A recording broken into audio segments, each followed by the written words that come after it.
Hi, everyone. Welcome back to the Dreamcatchers. How we doing? Good morning. Good morning. We are so happy to be back in the studio. We haven't been here in like a month, right? Is it over a month, maybe? I don't know. Time flies. We've had a busy November. If you follow along with us, we have not stopped moving. For everyone that doesn't know me, I'm Jamie, one half of the Dreamcatchers. My sister Marissa to my right. Is it my right? Your left? I don't even know what you see. We are so happy to have Mannikka Rosa here with us today. We're going to have her introduce herself in just a second. But this is an episode of What's the Word? So we haven't done one of those in a while. Just to remind everyone about our pillars, or what this pillar means to us. So when we first started this podcast, we always did what's your story, and we just kind of unpacked somebody's like full life story and career path. But we found that I want to share that we're live actually in a second. We found that sometimes we wanted to talk to somebody about a specific thing, and in this case, the thing that I've met Mannikka now in several ways, through town in Fairhaven, through dance, through being a mom, through all these other ways.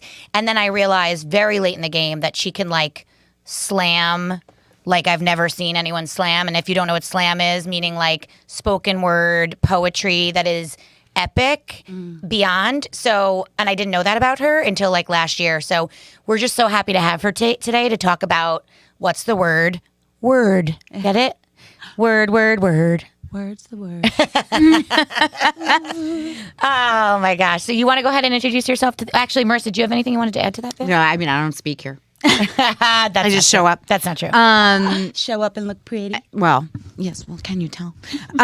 So, ironically, when we say that she and Jamie met through dance, it was ironically me that took you to dance, and that she is my neighbor, and I don't want to put words in your mouth, but I feel like we were kind of like Kismet? love at Basheret? first sight, little.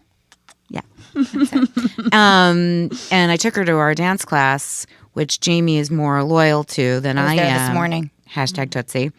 And That's why I was late. I Sorry. found out that she was a professional dancer, which I won't, spoiler alert, I won't say the rest, but she enjoyed that. And I think that was a nice transition into our community because she moved here. Was it right before? Was it COVID? Mm-hmm. Yeah. It's nice to move. 2020. It's nice to move somewhere new during like May of 2020. Oh yeah, that wasn't stressful. No, with like 3 kids. Yeah. No big I deal. was pregnant. Two and pregnant. 2 and a baby Two and in the pregnant. belly. Sounds great. Yeah, it's a good time to come. Yeah. Good time to do anything was May of 2020. That was a fun moment. Anyway, so that was my hurrah. Are we live on my LinkedIn too? We're live on the Dreamcatchers, and now I'm sharing it. Hey guys. I'm sharing it to your LinkedIn now, or link to your page. Okay. Hopefully that works. Or you might need to find it and share it. Okay. I'm not that techy. I'm not that techy. Just open your LinkedIn for me. Anyway, go ahead and introduce yourself to our audience, my love. All righty. Hi everyone. My name is Mannikka Rosa, and thank you for that wonderful introduction. I wish that people would introduce me so kindly every time. I can't imagine that they do not. Well. Here, give it to me. I'll do it. What else to add to that? I am a mother of 3, like you said, here in Fairhaven. And we moved here a couple years ago. And I don't know, I was listening to another podcast a couple weeks ago, and this really touched me. They said something about, have you guys watched that show From Scratch? Yeah. Mm-hmm. It was the creators of that. They were talking about Earth and how when you're on ground, certain soil really just connects with you, and that's just what I feel like when I'm here, when I go back home. I grew up in Maryland. When I go back home and talk to people, they're like, it sounds like you just are at the right place, where you need to be, this area is really just, it's soil, it's earth, it's something that has really just allowed for me to blossom in a way that is what you're seeing, I believe. Everything that you were describing about my voice and that you didn't recognize that I had this spoken word talent. I don't think I did either. I knew it was something that I wanted to do, but I wasn't really able to explore it fully where I was, But now here, there's just something magical about this place that allows me to See, and it's not just us that said Monmouth that. County, Yeah, man. We so love it here. you said New my- Jersey. Who knew? We did. I did. But Born and my raised. my best friend Carrie says a quote all the time. I don't know where she got it from, but it is bloom where you're planted. Right? And she talks about how you try to cultivate the life that you want, the life that you need in the spot that you are. But I think where we are, you bloom inadvertently because you're fed by so many different things. I mean, you just don't live in a dry, one-dimensional place. We have so culture and rich. art and life and quality accessible to us. Yeah. You can be in the city or you can be on a boat. You can be by the beach, or you can be like right downtown Manhattan, Brooklyn, wherever. It just And is like everything is right here, which Everything is different. shh, everybody. Yeah, No, let's not tell let's- everybody. All right, enough about the Monmouth actually, it sucks. County. It sucks here. Don't move here. Enough about me. Let's talk about you for a minute. Okay, so here's the deal. I want to talk about spoken word and how you got into it in a minute. Yeah. First of all, I just want to thank Shared Universe for having us today. And I also wanted to thank our sponsor for today, a dream partner of ours, Solo Bar, Noelle. She has a retreat coming up, by the way, and has a few spots left in January. And it's like a solo retreat, and you stay in these like solo huts. I know. It looks pretty magical. Check it out on Instagram, Solo Bar. Anyway, hi, Noelle. We love you.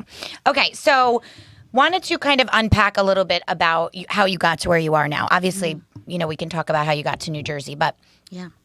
first and foremost, we always ask this question to start because we find that it really, gives us a real glimpse into our guests and how they started and why they are who they are. And we usually can correlate kind of your answer to a lot of other things. So first and foremost, what did you want to be when you grew up? Is that something that you, like your first ever memory of what you wanted to be when you were little? So do you remember this show on Disney, Kids Incorporated? Of course. Kids Incorporated, K-I-D-S. Oh my God, you guys. So good. Are we soul sisters Toy or what? Soldier? Like Mannikka? Whatever. yes. Yeah, it was Minnie. Oh Yes. my God. Yes. Yes, it was Oh, Fergie for the Black Eyed Peas. Like, I don't even remember that it was wanted Fergie. that. Okay. Yes. You wanted to be that. I wanted that. I wanted to be on Kids Incorporated. Same. And if I wasn't on Kids Incorporated, it was going to be Guts. Like, Oh my Bobo God, Guts. love. Yeah, from Nickelodeon.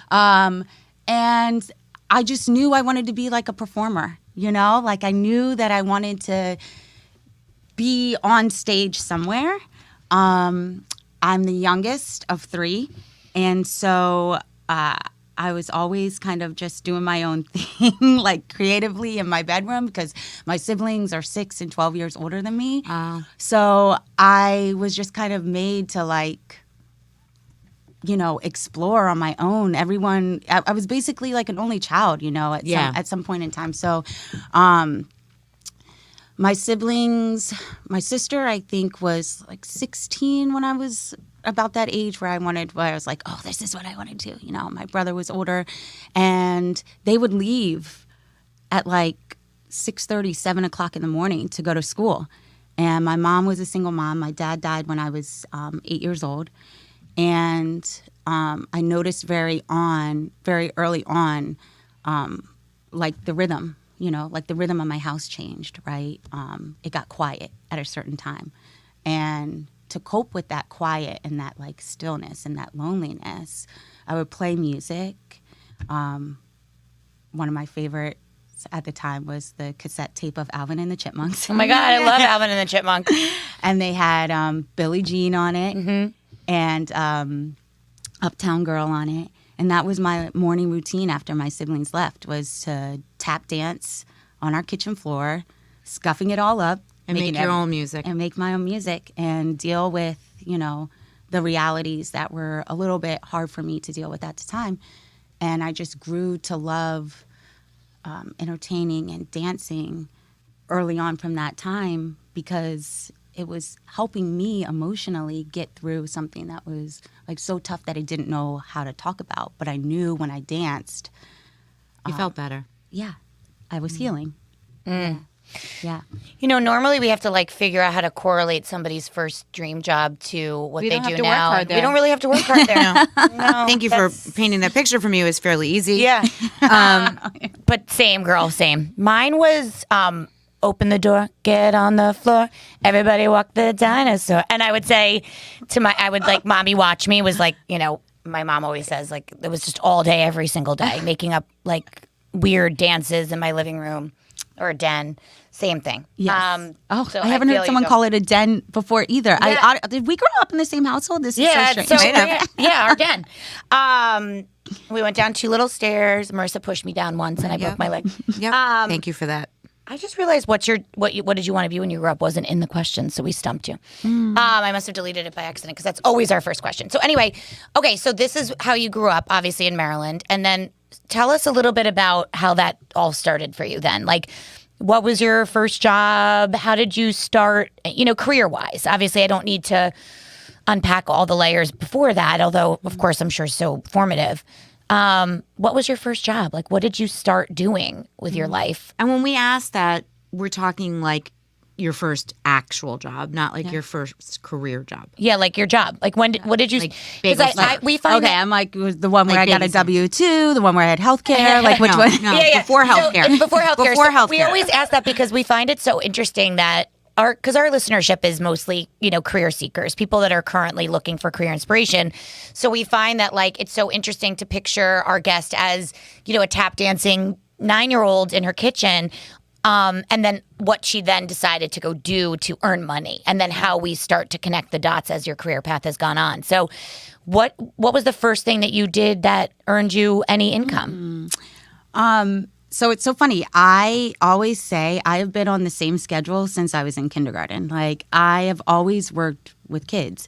So my first job was being a counselor in training for a summer program in Gaithersburg, Maryland, where I grew up.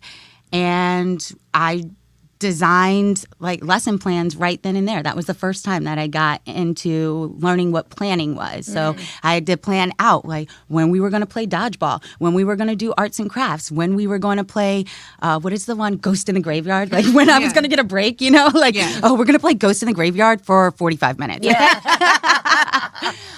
So it really started out with that. And then I obviously became a counselor and got to do more with that, like working and collaborating with my other counselors. And it was a long day. I remember that first summer where I was a counselor and it was all on me. I wasn't just in training. It was all on me. I came home at 4:30 and fell flat asleep. I was exhausted just from running around and participating with the kids. And I loved it. I loved every single part of these like dirty, gross hands pulling on my shirt, you know, come here, let's play this way. I loved every part about being outside, you know, and I did that for 3 or 4 years until I was hired for one summer before going off to school to be a nanny.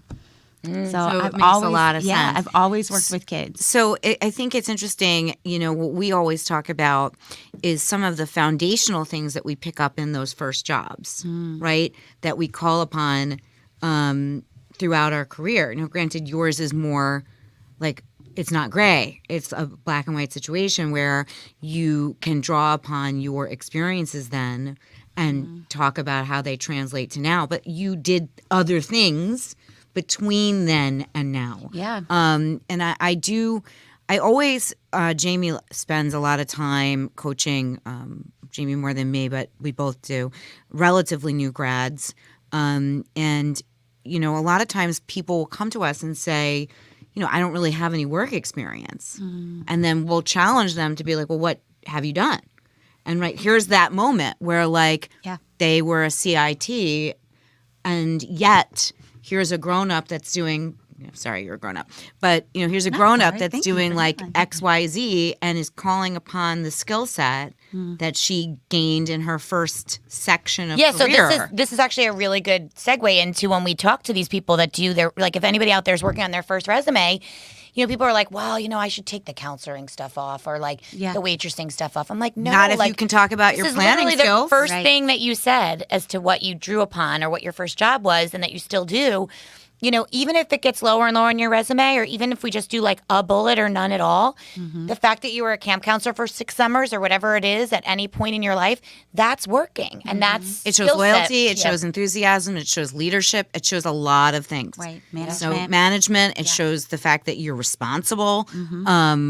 A lot of things. Agreed. And you also have good energy. Thank you. Right? Yeah. So, But I'm guessing at that time you were dancing at this point or doing other was. things. So Yeah. you found yourself doing other things on the side that Yeah, conflicted so with your jobs, or that what was were you? The other thing that I was going to say is that, exactly what you guys just mentioned, that I didn't recognize at the time that like my strength was working with kids and, building these little communities in that way, because I had so many other layers to what I was doing that I enjoyed as well. So I was dancing, I ran track, I played basketball, and I played soccer. And Remember the days where you could do all those things? I know. I'm like, And they didn't make you choose I'm something tired thinking about all at that. age 6, though. Yes. And they're like, want to be on our competitive team that you have to be Yeah. here 6 days a week? and no longer can have any other interest. Oh my God. I know. It wasn't until high school that really hit me that I had to Then you choose. Right, where at this day and age, your kid has to choose They have at to like choose when they 6 years old. come out of the womb. Yeah, correct. So what are you going to be? Are you going to play travel soccer? I'm sorry you're not if walking you yet. are, hold this soccer ball. Yeah. Okay. Thanks. Actually, This is don't use your love. hands. Only use your feet. Yeah. So I didn't realize that's what I wanted to do. I really just kind of wanted to go to college because everybody else was going to college at the time, But I landed on the best university in the country, the Ohio State University, Uh-oh, Ming. because I was with my dance. The Ohio State The University. Ohio State. I was with my dance troupe at the time, and I had gotten an honor and privilege to go perform at Hawaii at the Pro Bowl for the halftime show. Wow. And yeah, it was really cool. It was really cool. And from there, I got asked if I wanted to do these summer camps with their instructors. And at the summer camps, we went to different college campuses. And that's where I saw Ohio State for the first time. And I was like, like Animal Farm, like college, like that's what it was to me. It was like college, Yeah. like this is it. And my family's a big football family, so I knew like I wanted to be in that kind of environment.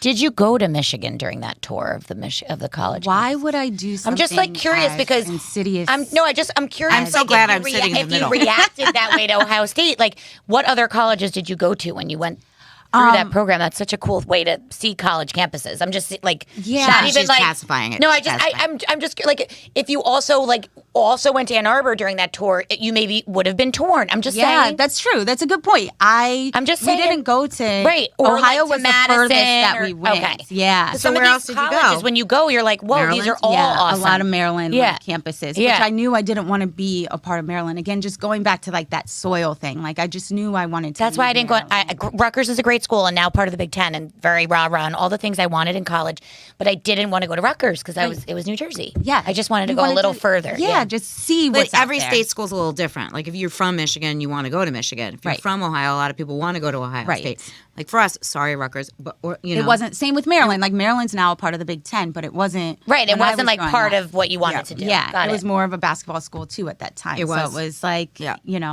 that wasn't really what I was like looking for.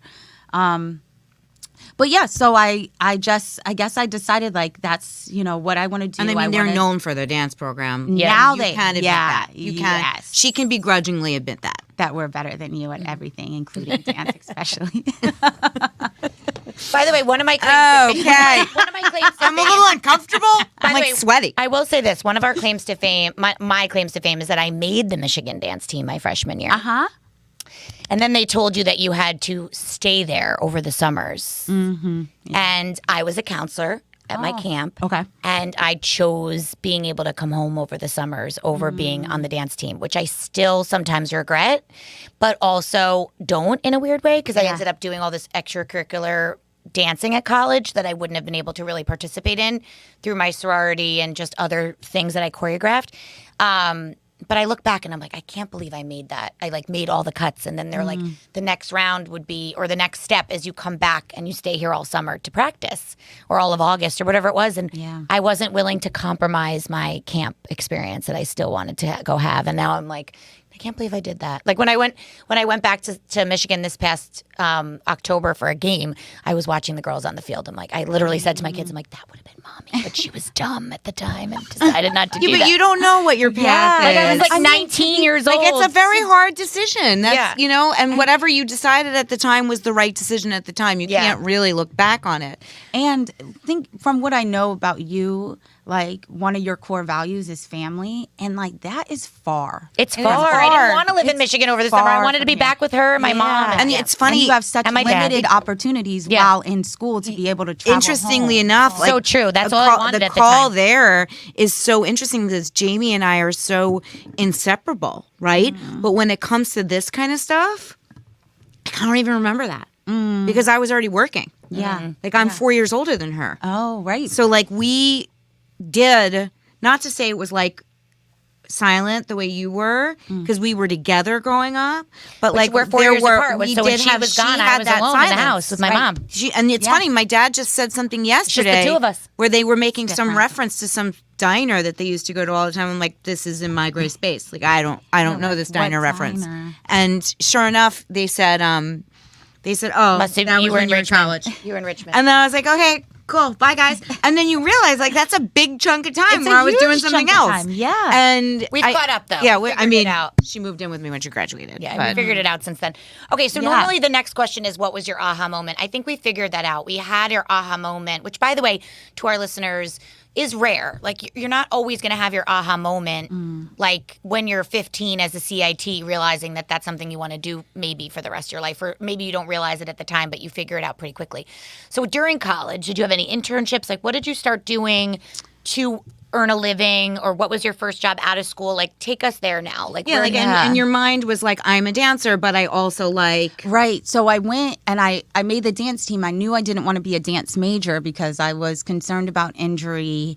And like I wanted to explore all the other like intellectual, not that dance isn't intellectual, but I wanted to explore like all the other classes that were open to me. So I was actually a criminology major. Oh, cool. And I took a lot of sociology classes, criminal justice classes, because I thought, okay, maybe, my mom works in cybersecurity. So I was like, oh, that's kind of cool. What if I took it a step further and was in like the FBI, and like. Maybe you are in the FBI. Uh-oh. You never know. Yeah, Mannikka is not my real name. And there was some point where I realized, like, I actually really want to have a family. And I don't know if this lifestyle is conducive to that. So I was just, again, caught in that, like, web of, like, wondering of, like, what am I going to do?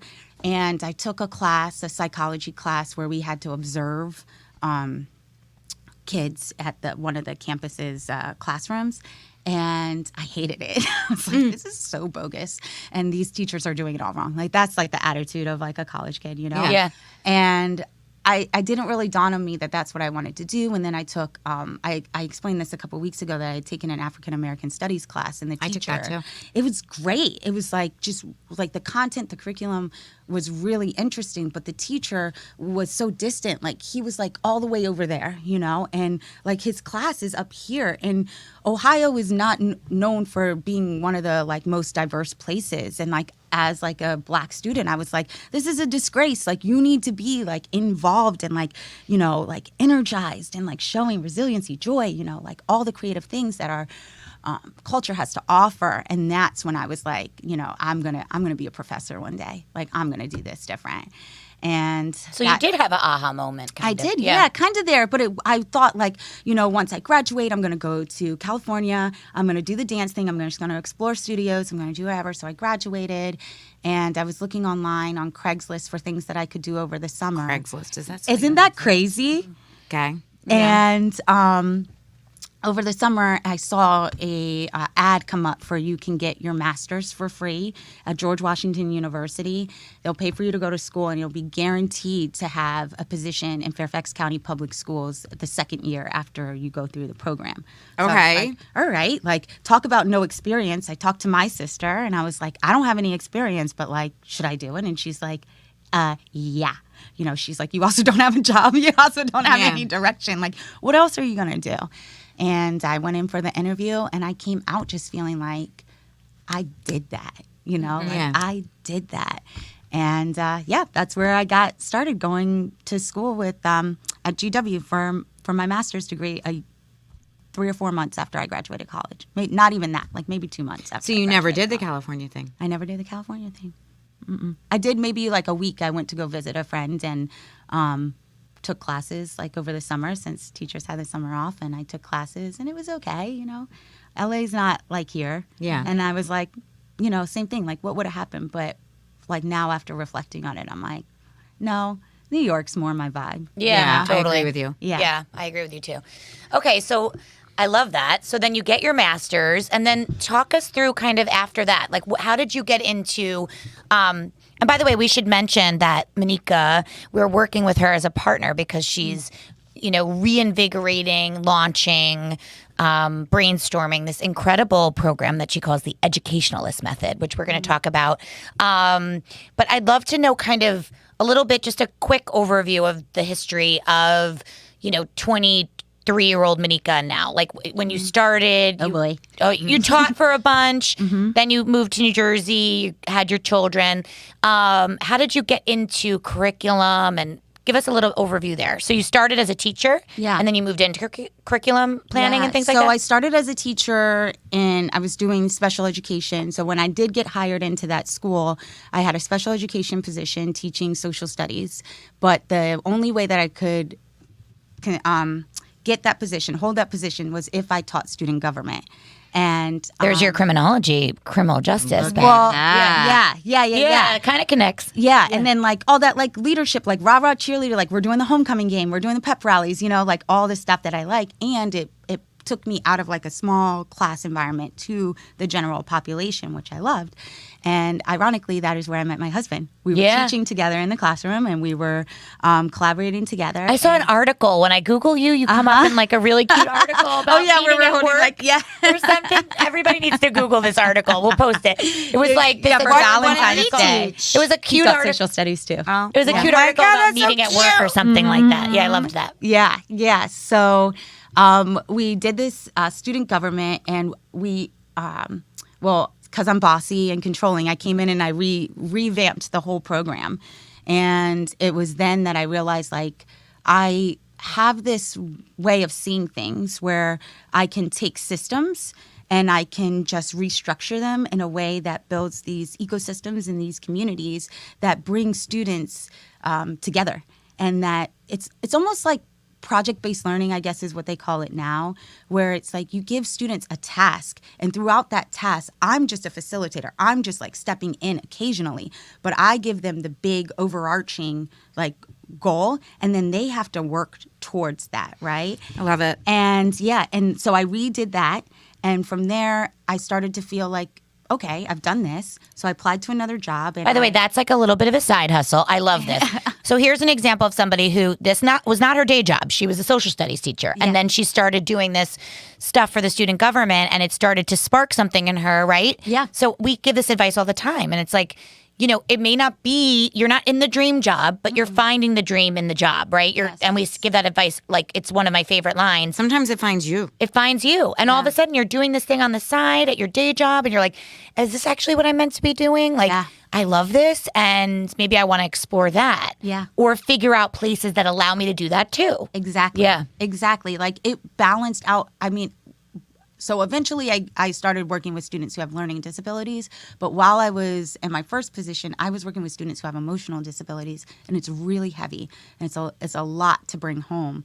And what the student government did was it balanced out that heaviness. Yeah. You know? So you weren't just like for me to like explore creatively rather than, you know, just thinking about that all night. Yeah. And so I applied to another position at a private school where they were looking for service learning coordinators. So I got the job at the private school, and I revamped that program of service learning where students get graduation credits when they go out and they do service learning. But the system was really messed up. Like kids had paper that they would come in and they would like forge the signatures, or they would blame the previous coordinator for losing their paperwork and hours, and it was just really a mess. And so I came through and I put everything on electronically. I found a system where the kids could download an app on their phone and it would communicate to the other community organizations. I made it a tiered system. So my whole philosophy was like,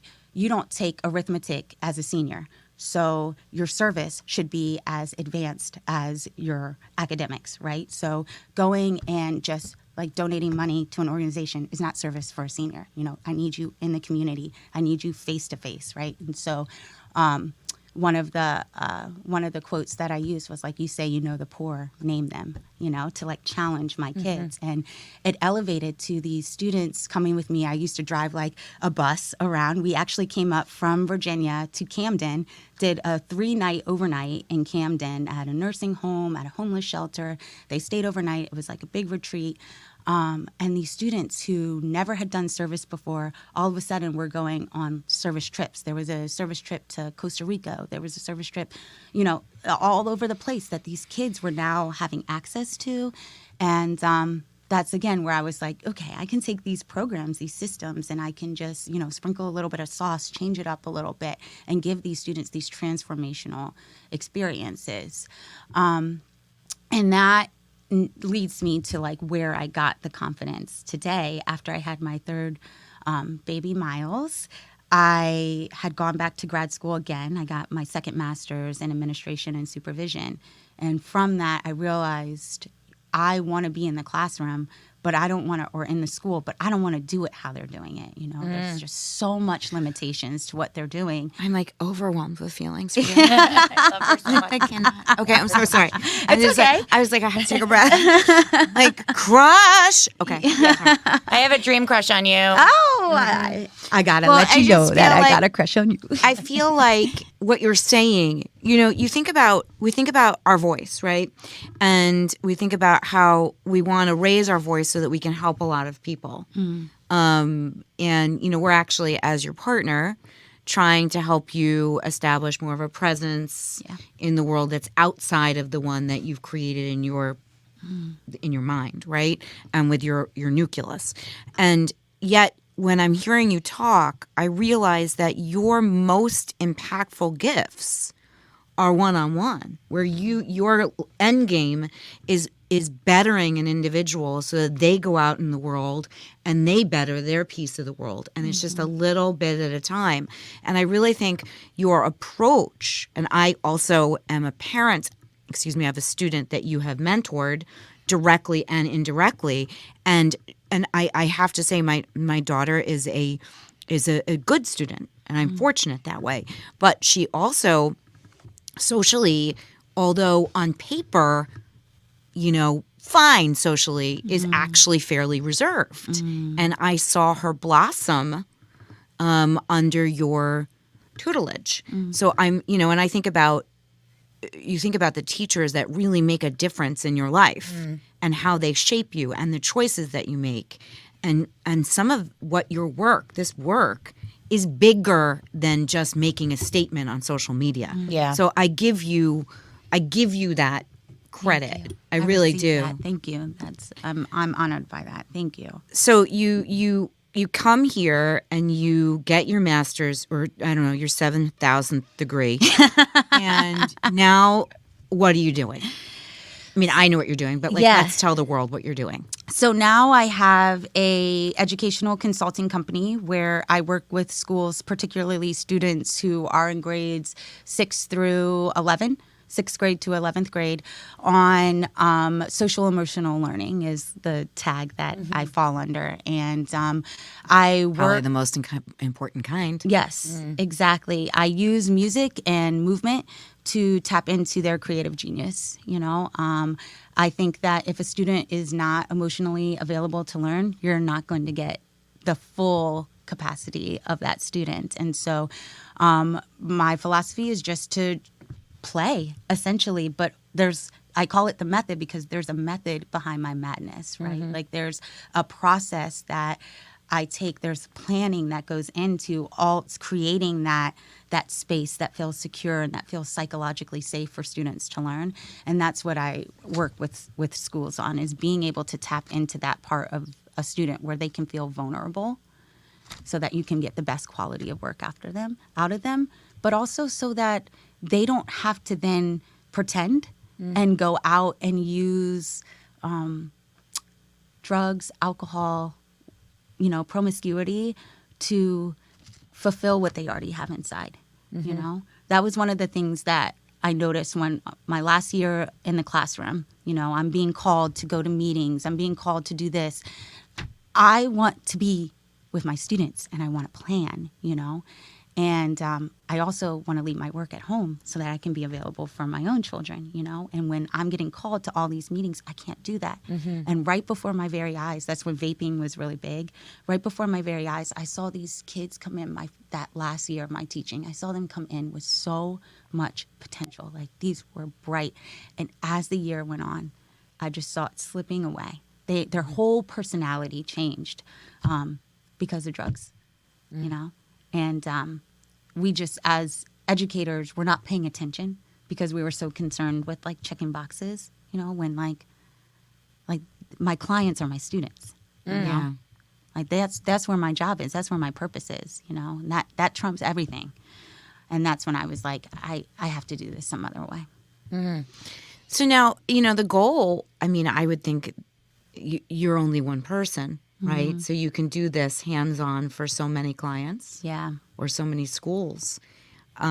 Would the goal be that eventually you train others to be Mannikkas? Yeah, so that's so funny that you say that. I love that. I'm sure my mom loves that too. She's like, wow, more Mannikkas in the world. So it all started with a teacher, right? It all starts with an educator. So when I was in my final school, there was a principal, assistant principal, Dr. Mary McDowell, who... Hey, Dr. Mary. Dr. McDowell, I love you. She was challenging, though. She was tough, and she was one of those professionals who everyone was, like, scared of, right? My favorite kind. My favorite kind. Love to break them. Yes, and that's what I did. She would come into my classroom to observe, and she saw what I was doing. And she wrote a grant for me to have standing desks, but like really nice standing desks, right? And I'm working with kids who have learning disabilities, and so their dignity has been stripped away since they first started the special education classroom. And my kids had these it was like a cafe. My classroom was like a cafe. They had these standing desks. We used to use those like big blow up exercise balls because, some of my students have ADHD, so they're like, constantly moving. So the exercise ball would allow for them to focus while they're on their, computer. And Dr. McDowell was the one who wrote money for me to be able to do that, and I'm just so grateful for her for like recognizing my potential. But what she also did was she hooked me up with the new teachers, the new special education teachers who came into our department. And she was like, here, start a professional learning community with these guys. And so that's how I was able to gather data to show in grad school, like, this is what I'm doing. This is what happens when I introduce these policies and these protocols to these new teachers. And this is the result from the new teachers and what they're seeing in their classrooms. So hopefully I will be able to supervise train new people in your method. I love that. Under my method. Yeah. I want to start by supervising at like a community college. And then from there, pull out into my own method. Wow, I can't wait to see that all happen. Thank you. I love that so much. Thank you. Yeah, me too. So tell us how you got into this, our word of the day, which we just, I chose this word we chose this word because not only obviously do we learn about you that spoken word is so much of who you are now, but also just, our voice. And Marissa said that earlier. I almost did voice, but I just felt like word was catchier and cuter. Catchy and cute. So say that 5 times.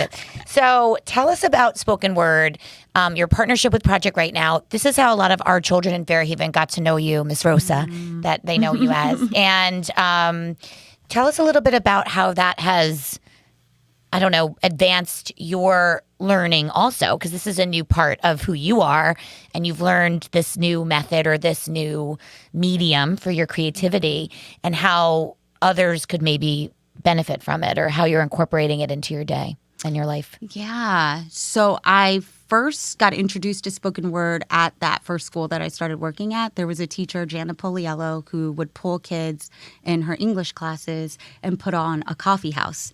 And I remember, yes. And it was just this like intimate setting. And this school, I should back up and say, was one of the like bad schools in the district. And there were students who, I think about 70% of the students were on free and reduced lunch. And there were 80 different languages spoken in that school. It was a suburb right out of DC. And they were really bad at sports. And like they just had this reputation, right? And so when I first got hired, I was like, oh man, you know, like this school has this rep, you know, and kind of fell into that. But then I went to this coffee house and I saw these kids and I saw their talent, and they put on this show where, again, they were making the programs. They were the MCs. They did everything. Jan trained them to do everything. And I watched them do spoken word.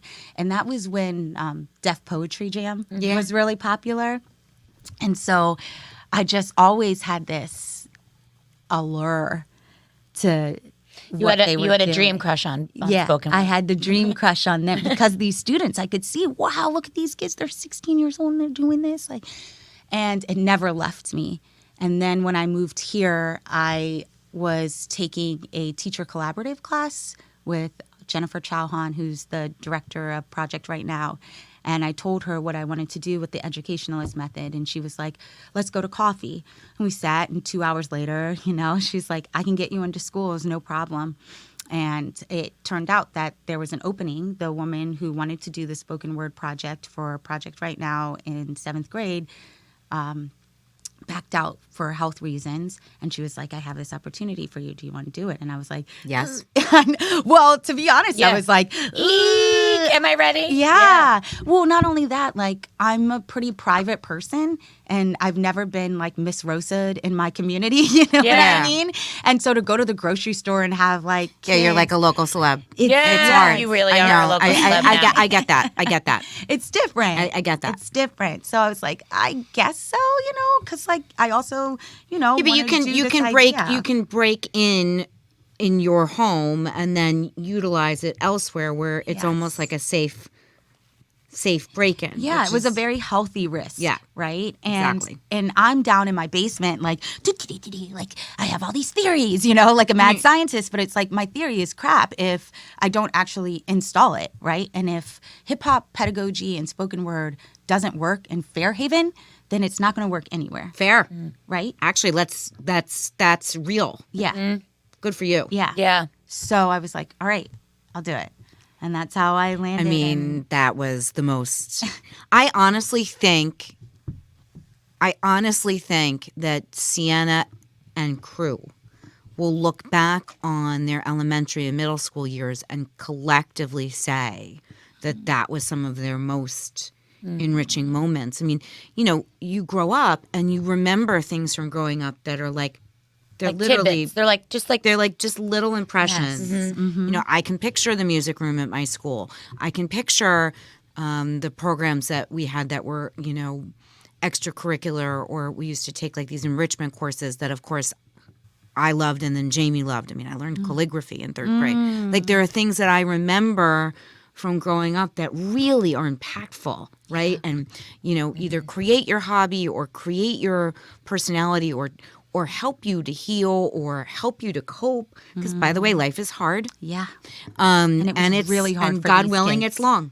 Yeah. So, you know, and also when you're teaching in Fairhaven versus other places that are less fortunate, you can almost, I think it's important for the educator to be able to find the common denominator. Absolutely. Because it is really a similar challenge for what you would think would be a confident student to get to that vulnerability versus a student that doesn't have the same resources but yet can find it maybe quicker. It almost evens the playing field to see it from both ways.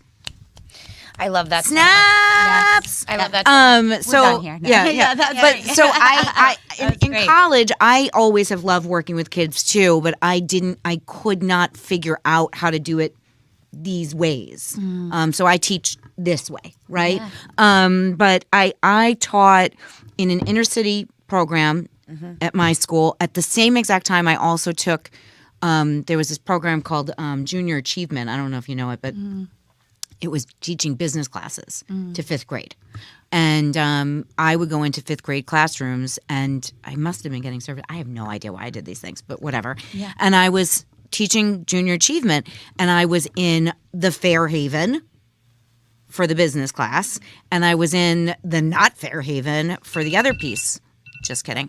And the difference was powerful, but the similarities were even more powerful. And I really learned emotionally there. So speaking of, Fairhaven is a very gifted, beautiful place where we are very fortunate. That doesn't mean we can't learn and be better. Right. Right? true. So I And that commend you doesn't for mean bringing that. That doesn't mean that they don't experience grief, sadness, Exactly. depression. It doesn't mean that anxiety. because they have that they don't have not. Right. Yeah. And I think that is important because in our culture, we spend so much time, what do we say? We're trying to teach the whole child. So we spend a lot of time on the children that need because we've gotten wise. But what about the children that need less? Does that mean they don't need? Right. Right? Right. And this allows them to be even better humans. So anyway, I won't give I will get to the spoiler alert. So Mannikka is now working with Sienna privately Yeah. with her songwriting. Love And because Sienna is a singer, and I think, she's very interested in being a triple or quadruple threat. Yeah. And if you if you're dreaming big at, 13, she'll be 14 on Saturday, she knows that she needs to be songwriting in order to translate into other pieces of the business. If Taylor's taught us nothing, you got to write your own stuff. Yeah. Taylor. And you got to be in control. And you of got it. to own it. You got to know your own library. You got to own your own library, Yeah. and you got to write it all So yourself. we have Miss Rosa coming to our home, and I feel super, super fortunate for that. I don't really think that when she has her entire regime going, I don't know if you'll have time for that. Luckily, Always have I'm time in the for neighborhood. Sienna. Yeah, exactly. You're right down the street. And So I love that so that much, girl. and I love that she's doing that with you. So I know that we're on a time limit here, and we could talk to you forever. I know, you guys are I like- just love listening to your voice and what you're saying. So we have a couple of poignant questions, and then want to make sure that we get any kind of shameless plug in for what you have coming up. First and foremost, our next question is again related to when we coach usually job seekers or people that are looking to pivot or start something else.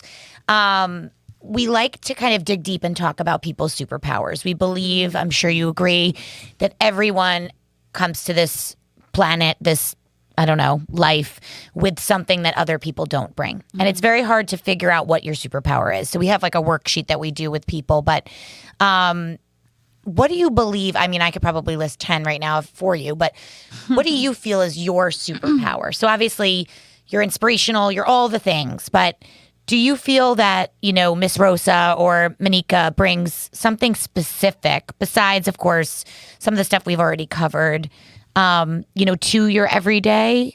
And if so, what is that? And then also with that, is there a mantra that you say to yourself, or is there something like that you say to others that helps to kind of remind you of that power each day? Because I do think that that's something people struggle with when you wake up every morning. Like, why am I doing this? Like, what's my superpower? What am I bringing to every day? And then what can I say to myself to remind me of that? Anything that comes to mind? Wow, I love these questions, by the way. You guys are very intentional, and I really appreciate that. I, too, am an introvert, and so I like intention and meaning, and I just love these questions that you guys are throwing Well, out if you to think me. about it, what we offer is almost adult thought to what you're trying to Yeah. do. Yeah. Yeah. We're I know. picking up what you're putting I down. loved how you said, you're scrappy, like I'm Yeah. a scrappy Pearson or whatever, and you guys are the scrappy, corporate version of that. Yeah. I agree. What was the question? What's your superpower? Do you have a superpower, a mantra, anything like that? Yeah. So thank you for, saying all those qualities about me. I think when I think about that question deeply, I'm reminded of an experience that I had with my mom several years ago. We were eating Chinese food and we opened up fortune cookies, right? And there was this word on there. And I was like, Mom, what is like unobtrusive, I think was the word. Like, what does that mean? And, she explained to me, like, you don't dabble into people's like privacy. You allow people to be kind of who they are. And she was like, yeah, that's you. And I was like, really? And I think about that with like what I do in the classroom and people who surround me, like I think my superpower is like I just let people kind of like be in their thoughts, So when my students are like vigorously writing, I'm not at my desk ignoring. I'm just kind of sitting and watching them and allowing for them to breathe in that moment because it's like fun for me. It's fun for me to like watch people have That their is a superpower. Yeah, I love that. Yeah. And you could have said a lot of other things that you're obviously fabulous at, like rhythm and, all this stuff. But what was the word? Unobtrusive. Yeah. I love that. What if you can't spell it? I can spell it Okay. for you. And what about a mantra? Do you like just say that over to be unobtrusive? Be unobtrusive. Oh, my other mantra comes from my mom. Mom. Yes, girl, She's my plan. amazing. She is amazing. Talk about a superhero. She is amazing. Oh, I love that. But she has told me since I was young, I'm very quick. I'm really impatient. She's told me, slow down. And she does it just like that. And I'm like, right? Like, I just want to leave the conversation right away. And it hasn't hit me until recently. Like, practice patience, right? Like, Yeah. especially with kids, my own. That's my New Year's resolution every single year. Practice patience. Be more patient. Yeah. And try to look at it from different perspectives. And so going to your question about like when I wake up in the morning, what inspires me, like I found that I can't lean on the general definition of inspiration because that is more of like a feeling to some people. So I had to switch my perspective to be more of a discipline. So I wake up in the morning, I set my alarm at 5 o'clock every morning, I pray, I meditate, I go to the gym, I make sure that I have that like focus time. I say my affirmations, I say my ideals of what I hope to be to other people, and I'm disciplined about it. Because if I'm not disciplined, then like I miss the inspiration. I'm too busy up here wandering around in my own mind that I miss what's happening in reality. Like my feet are planted on the ground, but my head's up in the clouds, right? And so Same. I have to stay Same girl, same. disciplined. Yeah, because there's so much that we have Yeah. to. So your mantra Have to is take your care of. movement. Yeah. I like the disciplined inspiration. I think that's a really interesting concept that we all, just as busy moms, professionals, anyone out there listening, whether it's 5 in the morning. 5 in the morning. I was about to say whether Well, it's my 5 kids wake up at 6, so I Fine. need some distance. I was from them. about to fine. say if it's not 5 in the morning, Marissa, and it's 12:30 a.m. for you, and you just need like I've always been more of a night person than I am a morning person. I love this concept of disciplined inspiration, and that's just to shout out our dear friend, another dream partner of ours, Meredith Kolaski, who Ming knows, taught me how to meditate, and I never meditated before, really. 2018, when I met her on a Tootsie retreat in Tulum, and she really just explained. We were watching the ocean come in and out. She's like, "This is meditation. That's all that it is. Yeah, it's taking deep breaths. It's being intentional, disciplined inspiration, if you will." She's like, even if you have to take 5 real deep inhales and exhales, like in the shower, that's meditation. Yep. And so I love this concept of intentional meditation or disciplined inspiration. I think, and that all rhymes. Look at me. I'm like, yeah. spoken word. write that Okay, down, you coming to this? spoken You word. coming to this open mic next week? I'm like, I just did like a little. But like we didn't even talk about that. Like when you did your thing. Wait, I'm gonna make her do it in a minute. Oh boy. Oh God. So before Reprise. before we have her do, I prepped her, to be fair. I was like, can you do like a small something Oh my God, it's on so air? amazing. So we're gonna let her do that in our last 5 minutes. But 2 last questions. One, do you have any advice for somebody out there that's feeling the way that you felt, where you're like, you're meant to be doing something else, and you went and you did it. Like you're like, I'm gonna. But you were methodical and researched and took your time. Yeah, and people might And listen that's to your hard. story. This is not a dig, but people might listen to your story like, okay, like I want to redo the way these teachers are teaching, and then I'm gonna just do it. Yeah. And you got pretty lucky. You had great mentors. Any advice out there for? I'm sure there's many people, whether it's in a school system, in a corporate environment, where in your heart that you could do it differently or better, or you have an idea of how it could be done differently. Because I myself have struggled with that, where you're like, I know this could be done differently. Like, how do I actually say that to someone? Like, by the way, your way sucks. Jamie, Like amateur hour. I say it all the time. Jamie like, says it 1 out of 3 minutes a day. I'm like, it's She's so like, amateur actually, you hour. should fix this. I just need to do it like a little different. Jamie's walking around with constructive criticism, I'm like, wrapped up in a bow, like just on a rag. change the way you do this, like from top to bottom. Just, like, Like, start I have an over. idea. Like Can you that start over place that and let me do delivers it? sandwiches. Yeah. Yes. So can you give us any advice about how you really were able to find that courage to make change and for yourself and for others? I think it was Blanche. Yeah. Yes, it was Blanche. That's what I was like. I know this. I've been really mom heavy, but But I think that's special. It's gratitude. It's that time of year. And listen, your mom, I haven't met her, I don't think, but I look forward to it. yes, she will love her. And all my friends do. Like they're like, my Blanche. Like I love Blanche. Like she's just this Rock incredible star. human being. But she is also the one thing about my mom is she's very direct, right? You don't have to guess what's happening, and that's something that I struggled with as being a people pleaser. I'm like, how do I do this? My mom's very direct. And I remember coming home from one of my first days teaching so upset by how the principal had responded to one of my ideas. And I literally crawled into her bed, Mommy, Yeah. I'm bawling. And she's rubbing my hair and she says, just remember how you feel right now when you are in charge. Just remember that. Remember this moment, And that has stuck with me about how we treat people, And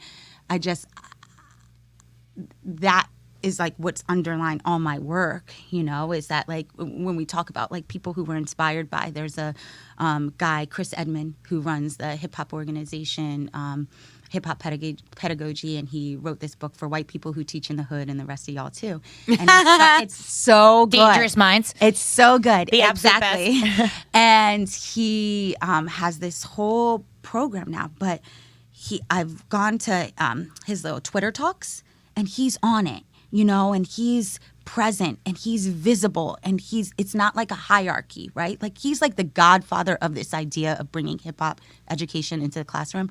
And he is so ordinary, you wouldn't even know because that's how he treats people. And I just love that. Never forget what it feels like not to be heard. I love that. All right, our last question. And also not give up if someone doesn't hear you. Yeah, and just also keep not going. give up. Right. Marissa and I say that all the time. Never Keep give up. going. Just never Maybe give up. it wasn't the right fit. That doesn't mean it's not the right idea. time. Right. So our last question, just as because we're looking at this, by the way, no one can see it but us, but it's this enormous clock telling us how much time we have left. Like a shot clock in they're basketball. we need to be done. So I just want to, shot clock. I wanted to take a moment because, we alluded to this concept over the course of our conversation about what we call a dream crush, which, by the way, for those, for the real ones, it used to be called Brand Crush, and we switched it recently. We rebranded our Dream Crush, which basically means that we have a true unadulterated crush on somebody or something that we find inspiration in, that we want to follow along, whether on social media or what they're doing, just because the way they're doing it is inspirational to us, because and we then better our business and our model after these businesses that we have crushes on. So obviously we have a crush on Mannikka. Duh. Feelings mutual. Yeah. Besides the Dreamcatchers, do you have any dream crushes? Any other companies? No, you guys are the only one. I'm monogamous. Thank you. Well, we obviously just heard about this man that you just Chris alluded Edmond. to. And you've mentioned a lot of great people. Yeah. So, any other crushes that you have? Yeah. So Project Right Now, obviously, is a shameless plug.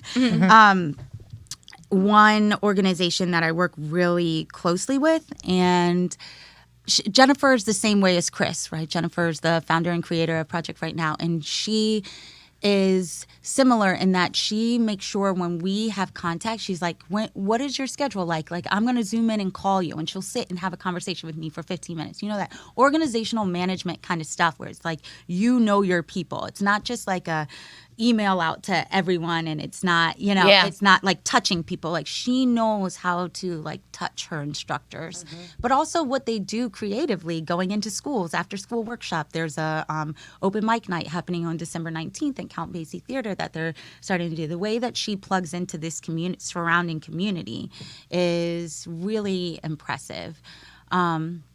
So Project Right Now. And there's another spoken word artist who really hyped me up when I was developing curriculum for Fairhaven. Her name is Ebony Stewart. And she wrote a book, Homegirlhood.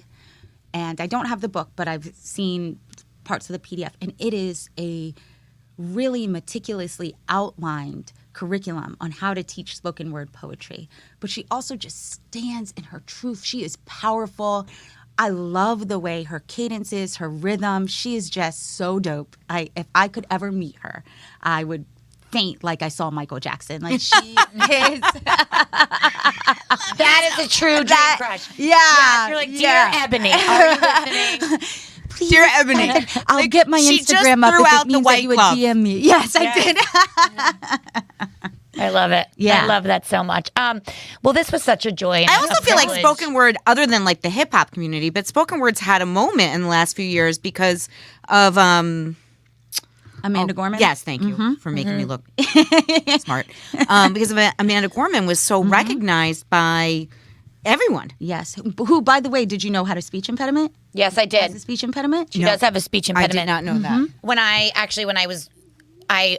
little fun fact about me, which won't shock you. When I'm like into something, I like obsess over it, and then I like pause. I'm like in the middle of her speech, like pausing and Googling her to like understand. And during it, where I'm like, I'm the person on IMDb like figuring out who everyone is in a movie while I'm watching the movie. And Dave's like, can Her you brain please stop? Her brain is rough. Speaking of slow down. But anyway, it's Speaking of needing a bouncy ball. Yes. Totally. I'm the adult version of that. I've worked through it. But no, I was gonna say about her, I Googled her during pretty much during her speech or right after, and I found out she had an impediment, and I thought that was incredible. Yes. Anyway, look at us. We have 3 minutes left for our buzzer. Oh my gosh. So I wanted to give Mannikka, if you'd humor us, Okay. the chance, just because we're live, just because we could record it, a little mini snippet of your gift. Okay. Please. If we had more space, we'd get up and dance. Oh my God. So we don't need to dance, love but that. And then you did 2 in April or June or whatever month it was that wasn't this month. In the spring? Was Yes, it last spring spring, season? yes, yeah. And I was mind blown by what you did. And I also have seen you perform, was it a Board of Ed meeting? Yes. Oh, that was really fun too. Wow, that was really cool. See, I've gone to as many shows as you've I gone know. to. For even. Number Okay. one fan. Okay, so Do it. do you have a preference for any one of the ones that I did, or I could also take it back, do a cover from a performance that I've done before that's Whatever a little you're most shorter. comfortable. I mean, I love all the things that you've said. So just a go. snippet. We don't have a ton of time. I think Yeah. Bing says he has Okay. somebody coming in here right after us, so we're Okay. trying to be mindful. But Yeah. we just want our audience and you. I just want to hear it again. Okay. It was just. I'm closing my eyes. Okay. How about I just do a little snippet of Stank Face, just a little bit I of love it. it. I love that Stank one. Face. Okay. Okay. So let's see. I'm ready. Okay. She needs to. Stank Face.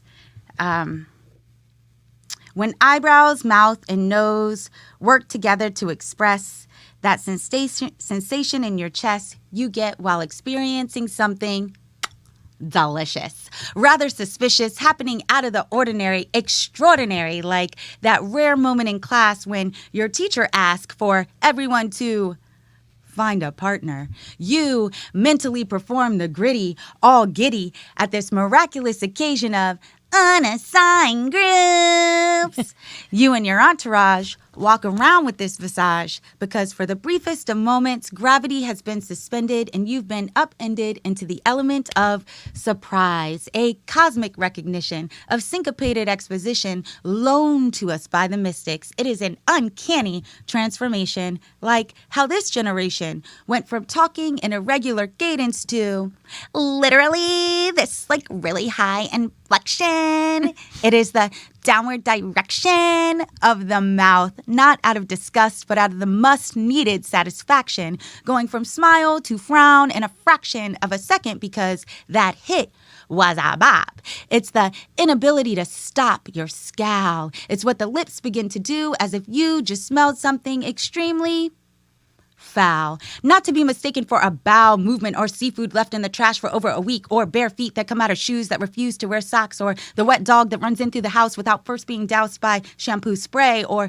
the sweltering day in the middle of July, or teenagers who lie and say they put deodorant on, but if that was the case, then Old Spice should be sued for defamation, or the importation of coffee hitting the tongue of someone whose breath makes you want to offer them a full house of Tic Tacs. No, DJ Tanner, don't be confused. This face that we use is less in the question of who farted and more Matt Damon from The Departed, silent, deadly, unexpected, yes. But instead of cutting the cheese, you say, dog, please, you don't want to see me and these hands. And that's where we'll end it.